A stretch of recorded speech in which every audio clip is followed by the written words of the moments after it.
Good evening, everyone. Welcome to this week's edition of Defacto Review. My name is Mogi, and I'm covering for Terence tonight. Welcome. Good evening, Mr. Jargo. Good evening, everyone. Let's see what our topics of conversation are for tonight.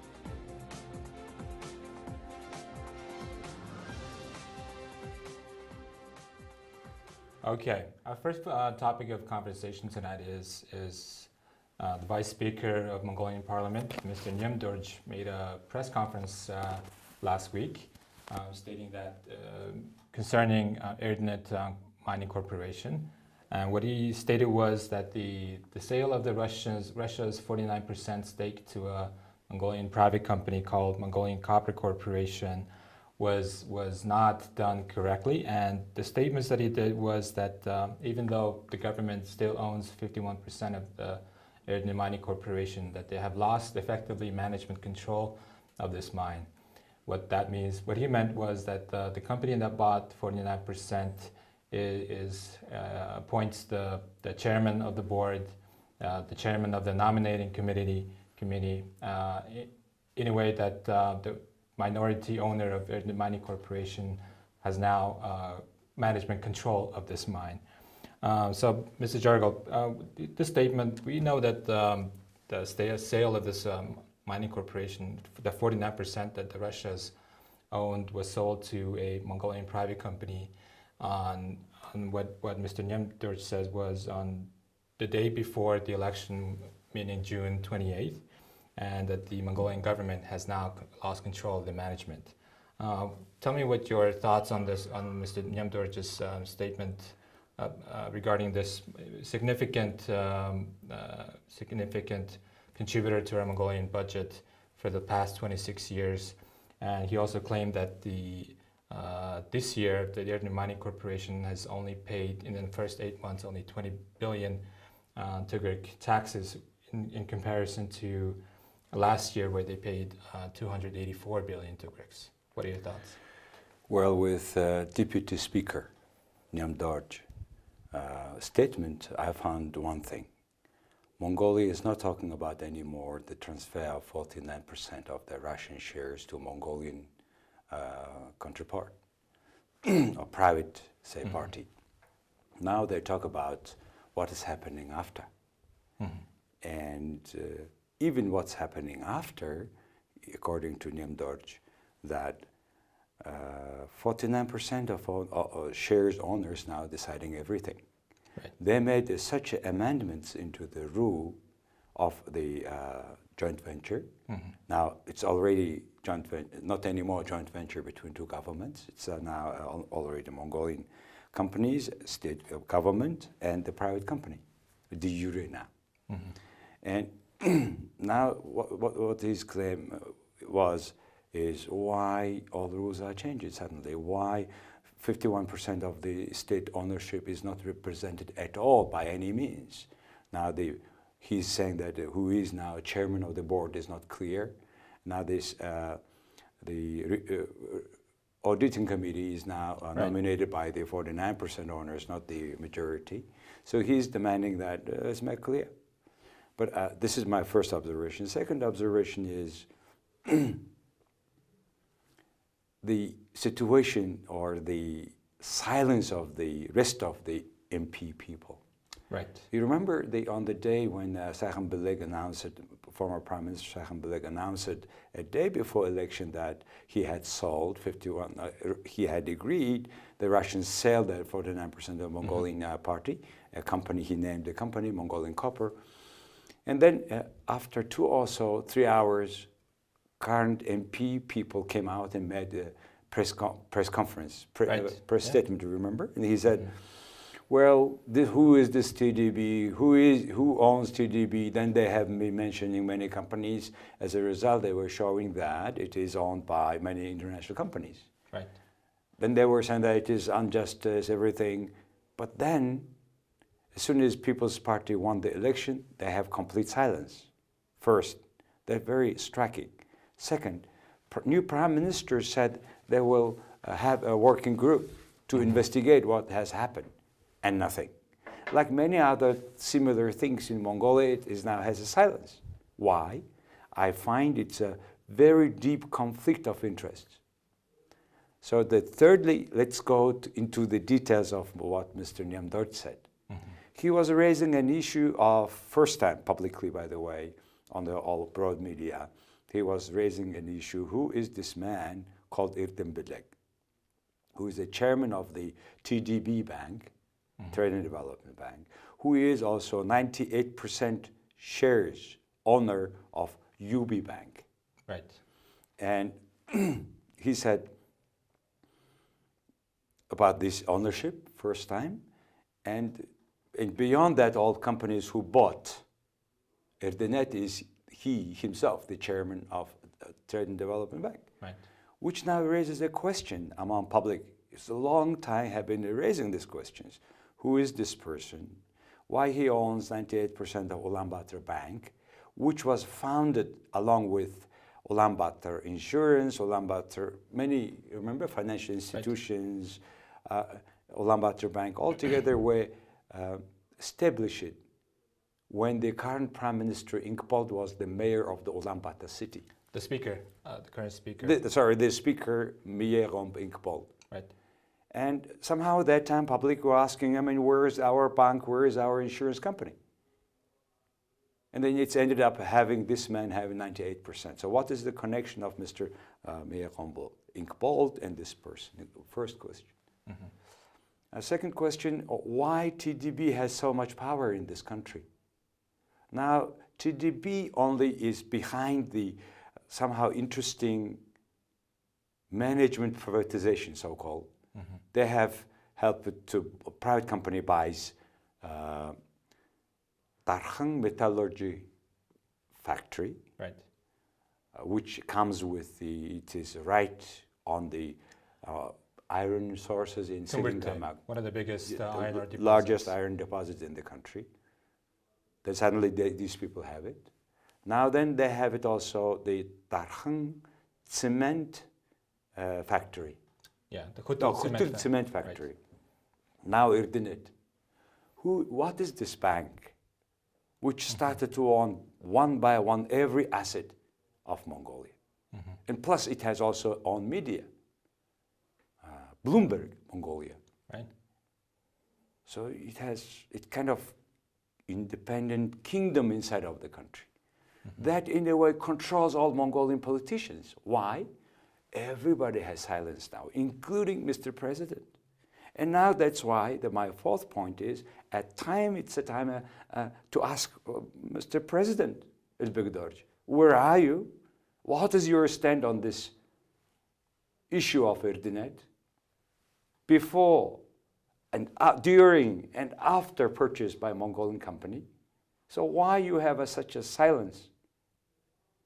Can it be done without the permission of you, State Security Council, and government?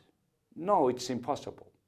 If you were aware of that, why you have not informed the public, who are the ultimate and legitimate owner of all these assets? So this is the normal questions raising long time in mind of Mongolians only. Now probably you and me are raising and addressing Mr. President to say his stand on these issues. We demand him speaking on these issues. And I'm really surprised how a bank, mostly owned by a person, can control so much our life. Please explain. We are for private companies. We are for privatization. Right. But not only to one person or to one company. So that's to one bank. So that's the issue today the local people, Mongolians, are very much concerned about. The Deputy Speaker also claimed that this sale could not have happened without the permission of the National Security Council, which is comprised of 3 people: the President, the Prime Minister, and the Speaker.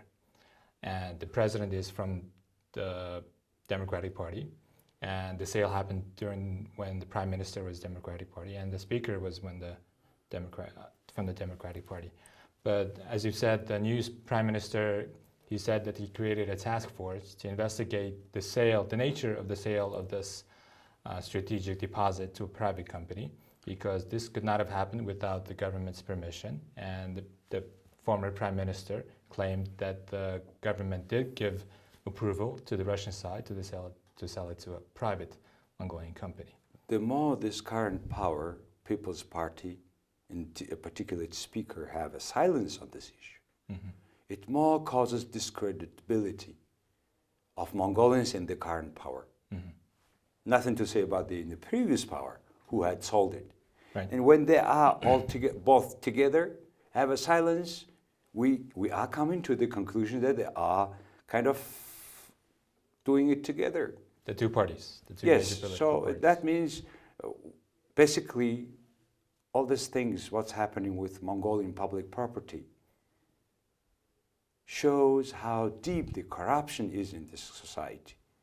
And without combating and stopping these corruptions, how Mongolians would believe in their tomorrow. Whatever you try, you know, the market economy, the principle is the more you try, the more you have benefit, which is not anymore the case. So people are completely kind of not happy with all the situation. Right. And it's also very strange that one individual can own two banks. You know, Mr. Erdenet is the biggest shareholder in Trade and Development Bank. Mr. Nemdorj claimed that he owns more than 40% of Trade and Development Bank. And as you said, the Trade and Development Bank now owns a suite of media companies. They have a television station, they have a newspaper. Now they have a magazine as well, Forest Mongolian magazine. So the worldwide well-known name can go like this and do whatever the owner wants is kind of surprising, isn't it? This is something, as you said, that the people, especially the people, needs to keep asking questions from their representatives, from their governments. And this is the situation where, remember the Andersen fairy tale where the king was naked? Everybody said, what a beautiful dress king is on, right? Then the boy says, no, king is naked. So that's until you're the boy in the story.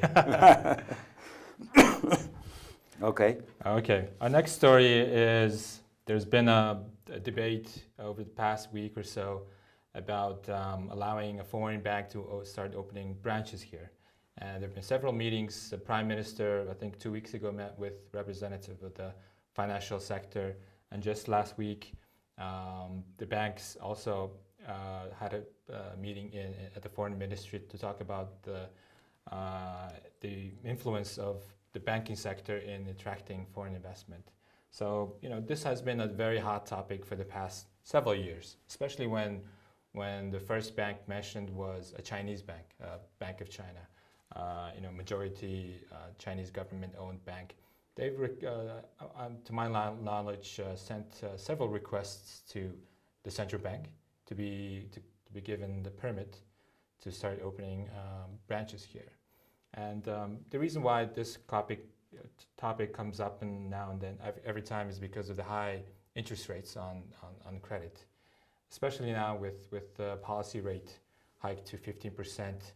That means that commercial banks will have to issue loans at much more higher percent, 20% or so to commercial loans. And in this situation, it's going to be very tough for the business sector to borrow money to continue their business, especially when the economic situation is in a difficult situation. This is a very tough situation now for the business sector. And tell me your thoughts on letting a foreign bank opening a branch and starting competing with the local banks, especially. That was discussions for last 2 months or so. And last week, the CEO of TDB, Mr. Orhong, said that it's too early for foreign banks to come into the country because we have been working here 20 over years in this banking sector. Now the company will come and take our best customers. This was his statement. to me, as much as I know, our best customers are taken by foreign companies anyway, foreign banks anyway, right. which is completely right. So, but only the representative offices of, say, Bank of China, or ING, or Sumitomo Mitsubishi Bank. Right. We have 3 or 4 international AAA banks rep office in Mongolia. Right. Though they don't have a branch because some don't apply for that, but in case of Bank of China, for them, they don't applied. need to. Yeah. Then what happened is, now Bank of China is taking the best customers anyway, because they give information, negotiate here, then they go and take actually money from Beijing. So what our customers are, our Mongolian commercial banks, are the upper SME or medium SME, lower go non-bank financial sector. And they take 18%, 20% interest rate loan, which is very high to pay back if you have a normal business. And why is that so? Because so much higher saving rate. Why saving rate is so high? Because there are 14 commercial banks in the country. 4 large banks have 80% of the all asset. And the remaining 20% is shared by 10 other smaller banks, which are competing with each other higher interest rate of saving. In that way, they are attracting the depositors. And then on the other side, the bigger banks have to raise that commercial interest rate. So I don't know when it will be ended, this competition, unhealthy competition. And it's very hard to prove, but it's customer by customer goes, and they're having a bigger that's the reason why how small banks are existing. So in this situation, who is the loser? Mongolian businesses, right? Right. So that's why it is one of the reasons why we are also in a big crisis. And also our big commercial banks have also on the representative on politicians in Mongolian decision making, straight or not straight way. So in these circumstances, it's very hard to have thriving economy, which is supported, feeded by normal money circulations. So that's why I'm worried very much about having the same high interest rate for businesses. And because we don't need that high interest rates, and companies need lower interest rate, it's the only solution to have foreign banks to come in.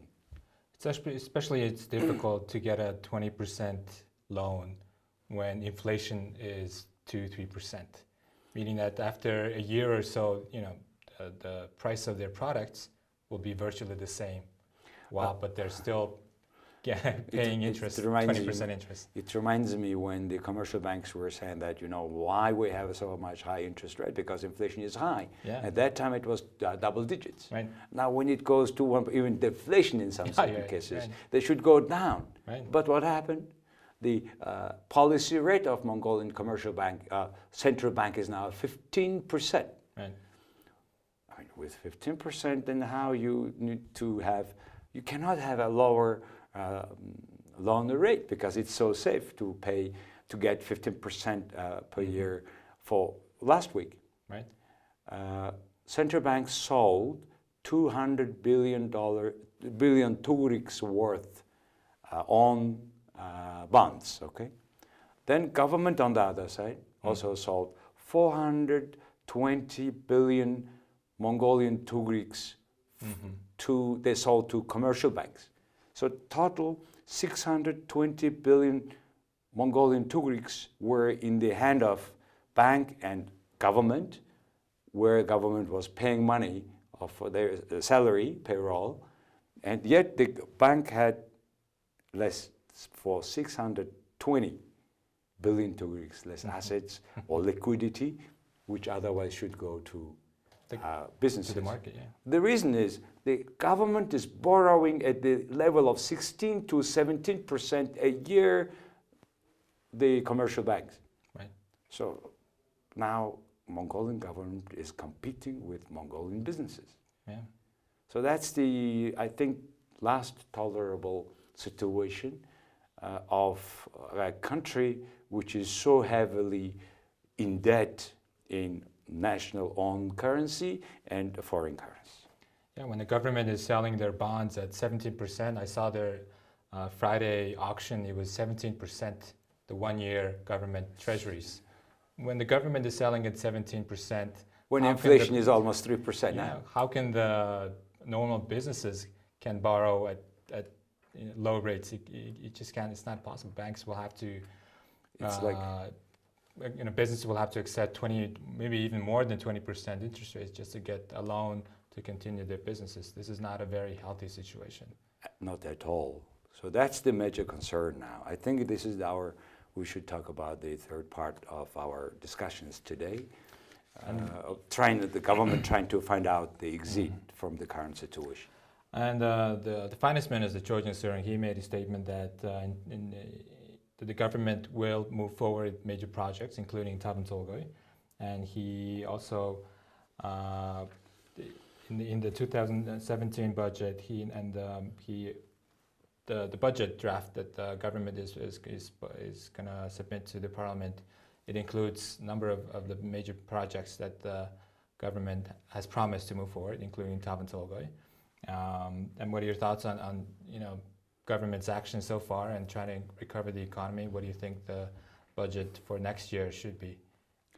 Well, every minister, prime minister and Minister of Finance was always saying that they will go ahead with the mega projects, in particular Tavantolgoy and Oyutolgoy.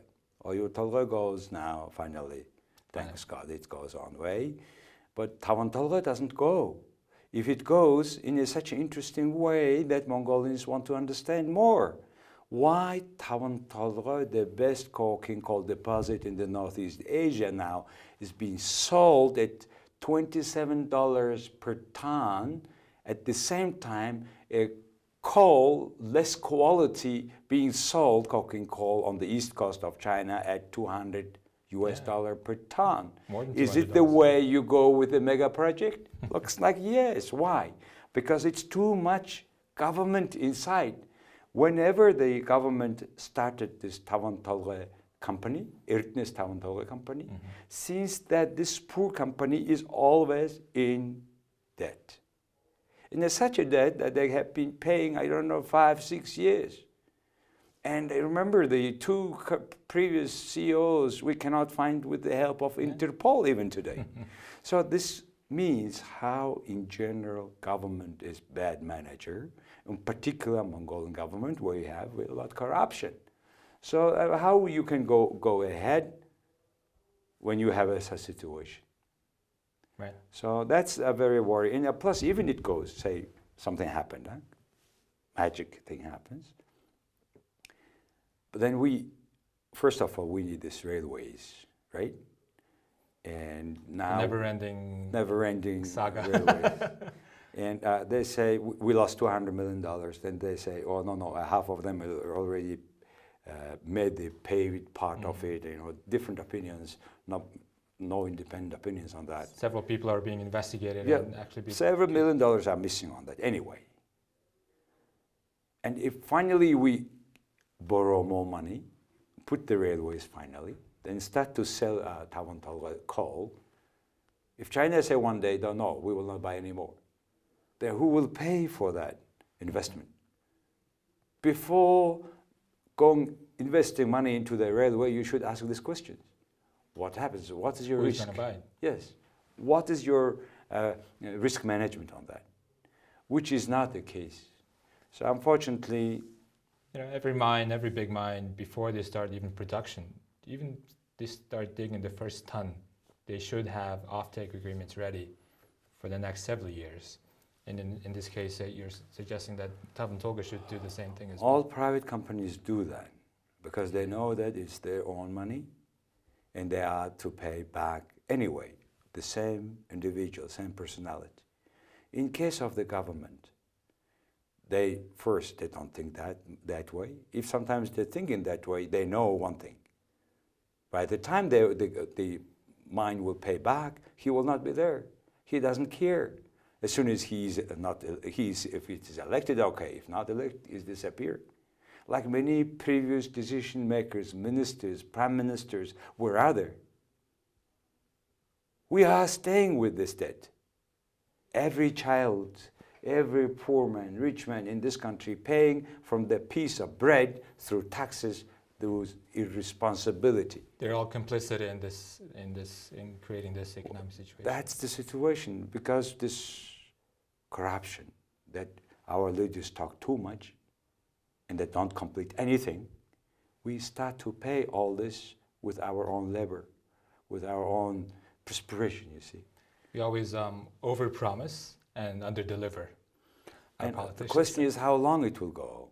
When this finally Mongolians will demand these politicians to tell the truth, to be responsible for their actions. Mm-hmm. So that's that loop we cannot get together up to now. That's why we have the situation we have today. Interesting. Okay, I'd like to add another topic to our conversation. This is a very recent news. On Friday, there was an article on Bloomberg. Michael Khan, our resident Bloomberg reporter, wrote an article saying that the Mongolian government has officially requested financial assistance from the International Monetary Fund. And in the article, the IMF spokesperson confirmed it. And in the article, it said that the finance minister and the governor of Bank of Mongolia will go to Washington, D.C. next week to attend the board of directors meetings of IMF and World Bank to supposedly officially send in that request. Right. And and IMF also confirmed that an IMF team will come to UB in late October to assess the situation and figure out how the IMF can help Mongolia. To me, this is probably the best news international investors have been waiting for. They've been expecting it, but they were not sure. So this confirms that Mongolia will once again enter into an IMF standby agreement. It could be a standby agreement or it could be something else, depending on what the situation is. And do you agree this is a good news for Mongolian economy, Mongolian investment environment, right? That's long-awaited good news. It reminds me 2008, when that time government had to go through the same procedure, I remember exactly the same. Mm-hmm. It took the same time, all these talks, and then officially requested they come back, and finally they got $280 million US. But 2009, 2009, and hopefully now maybe the level of Mongolian economy or size of the economy can borrow a little bit more, maybe bet 70% or maybe up to $400 million, maybe. But however, the situation 2008 was different. Yeah. Today we are completely in a full mud of debt. It's our own fault. No back, no forward. We stay there. And we're not sure all this debt money went to the economy and are ready or are getting paid back the debt. I'm not sure. It is, at least there is no independent report. It looks like very little. Because it was mismanaged. There's a lot of conflict of interests. And already they have been arresting one deputy minister for embezzling about $1 million US from the bond, and many other informations are coming. But unfortunately, this sort of corruption scandals coming and disappearing shortly in Mongolia. So this is the way how we are going probably have a problem with payment of all debt. So suppose we have $400 million from IMF. But remember, we have today, as we speak of, 2.5 billion tugriks or 1.2 million tugriks of budget deficit. Right. Which is 3 times probably more than IMF handed over probably money. So it is not that easy. Plus, it's under IMF conditions, we have to cut a lot expenses. Cut budget, cut government expenditure. But there's so many things that the IMF also demands that I think. Which is natural because IMF is borrowing money from other taxpayers' money. Right. So they, as a banker, is to be responsible for that. We don't spend we just pay with this money our debt payment. So that's very tricky situation where you require strong leadership, tough fight with corruption, which I doubt that this current power can do it. So not easy situation, but it's better because at least we will have some kind of iron shirt, supposedly, to limit the movement. On a final note, it sounds interesting timing. You know, the IMF team will arrive late October, meaning that the local elections will be over. So it'll be interesting what the politicians will be promising leading up to the local elections, knowing the fact that they might not be able to fulfill it. Same thing as the parliamentary elections. They promised a lot, but then they knew the situation. Everybody knew the situation. MPP knew the situation, but they still made those lot of promises. They knew that they won't be able to fulfill. That's our problem. All our life depends on any elections happens there or there or next year for president. And because we're dependent so much on elections, Mongolians are almost cheated by many promises. So I think it is kind of one of the attempts to end this sort of wrong practice. The Mongolian people never learn. Trying. Okay, this is the end of our de facto review. So thank you, Mr. Jagol, for always being such a good host. Thank you for coming today. And it's an interesting for me to be sitting on this side of the table. I usually covered for you a couple of times on the other side of the table. So also we have tried to make a Facebook live streaming of this program, which we will do in the future. And please watch that on the V Television Facebook. And also you can rewatch it, and also from tomorrow you can watch the program on jargaldefacto.com. And please also send your requests, comments, which will tremendously help us to be, on track. And we try to be that independent thoughts of and voices of Mongolians. Thank you very much. With that, thank you everyone, and good night.